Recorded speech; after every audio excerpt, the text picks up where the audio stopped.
Shalom shalom watakatifu wa Mungu popote ulipo. Tunakusalimu katika jina la Bwana wetu Yesu Kristo. Ni Apotre Filemoni Banzango iwafu wako wa kanisa la Yesu ni Jibu mulima wa makimbilio. Ninakuja kama vile unavyompenda Mungu na mimi pia ninampenda Mungu. Nakuja tusaidiane kwa neno ambalo Mungu ameliweka kwangu. Niko nataka kuongelea kitu fulani kuhusu neno la Mungu. Bakristo baleo beko na tabia isiyoeleweka.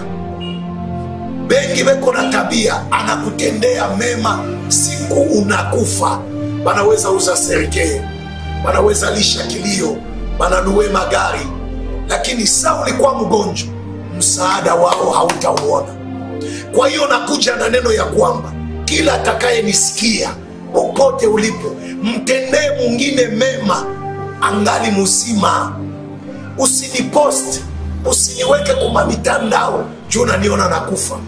Juu unaniambia ya kwamba baba tulikupenda sana, lakini Mungu kakupenda zaidi yetu. Kabla sijaenda kaburini, kabla sijaenda hospitalini, unitendee mema. Kile kenye mimi nahitaji wewe mwingine kama uko nacho unisaidie. Kama unataka mtendea mwingine mema, kuko makondisio. Ya kwanza, usiangalie madhaifu yake. Sababu Mefibosheti alikuwa kilema, tena kilema wa miguu, na angeingia nyumba ya mfalme, angeikala kumeza ya wafalme.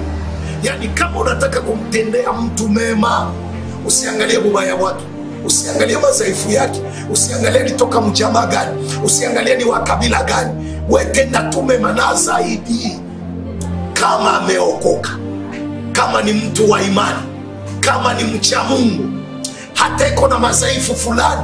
Dunia ya leo tunakuwa watu bakubaguana. Tamtendea fulani mema sababu na yeye kesho atanirudishia kifulani.